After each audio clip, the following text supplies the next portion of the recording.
আপনি আমারে এতটাও ভালোবাসেন নাই যে এতদিন পর আইসা অধিকার দেখাইবেন। কেন খাওয়া দাওয়া করি না, কেন ঠিক মতো ঘুমাই না, কেন অনিয়মে দিন পার করতেছি, কেন দিন দিন শুকাইয়া যাইতেছি, কেন চুলের যত্ন নেই না এতদিন, কেনই বা যাযাবরদের কাতারে নিজেরে দাঁড় করাইছি। ডিয়ার ম্যাম, আপনি আমারে এতটাও ভালোবাসেন নাই যে রাগ দেখাইয়া এগুলো জিজ্ঞেস করার অধিকার রাখেন। আপনার জানা নাই আপনি চইলা যাওয়ার পর কতটা রাত আমি নির্ঘুমে কাটাইছি।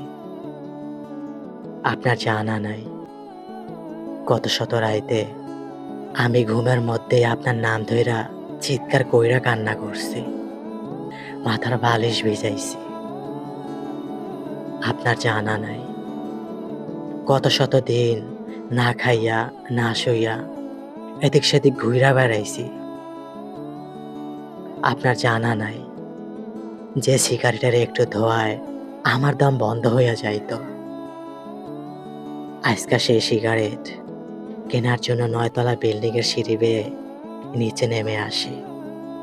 টং দোকানওয়ালা মামার দোকানে যাই, সিগারেট টানি, আর যেই বুকটায় আপনি মাথা রেখা ঘুমাইবার চাইছিলেন সেই বুকটারে পোড়াই। আপনার জানা নাই আপনি সাইরা যাওয়ার এই কয়টা বছরে কোন দিনটায় বৃষ্টি পড়া শুরু হয়েছিল, কোন মাসে শেষ হয়েছিল। আমার শখের গোলাপ, গাধা, হাসনা হেনা, বেলি ফুল গাছগুলোতে কয়টা ফুল আপনার ফুটছে আর কয়টা ফুল আপনার কোমল হাতের ছোঁয়ার অভাবেই বড্ড অবহেলায় অবহেলায় ঝইরা গেছে।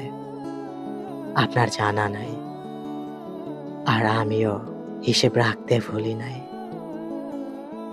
আজকে এতদিন পর এত কথা জিজ্ঞেস করার আপনার আর কোনো অধিকার নাই।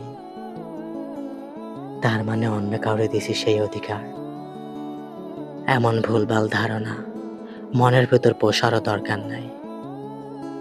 আমি সবার মাঝেই আপনারে দেখতে পাই, সবার ব্যবহারে আপনার মতো অভদ্রতা, অবহেলা, ঘৃণা, মূল্যহীন ভাব দেখতে পাই। তাই কারো কাছে যাওয়ার সাহস সেই দিনের পর থেকে আমার আর হয় নাই। তবে কল্পনায় হোক বা বাস্তবে একটা মন খারাপের রানীর দেখা পাইছি। আপাতত এইটা নিয়েই কিছুটা দিন বাঁচতে চাই।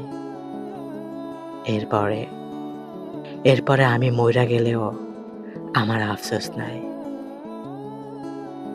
আমার এই ছোট জীবনে নিয়মে অনিয়মে কিছুটা চলার সময়কালে আমার না পাওয়া সবকিছুর কাতারে আপনারাও রাখতে চাই। আমার সব না পাওয়া ছোট ছোট আফসোসের নোটে লাল কলমের কালি দিয়া আপনারাও লিখতে চাই। আমি ভুলা যাইতে চাই শখের মানুষ হারানোর চোট। আমি ভুলা যাইতে চাই প্রিয় জিনিস না পাওয়ার চোট। আপনি চাই না রাখেন, আপনিও আমার আফসোসের নোট।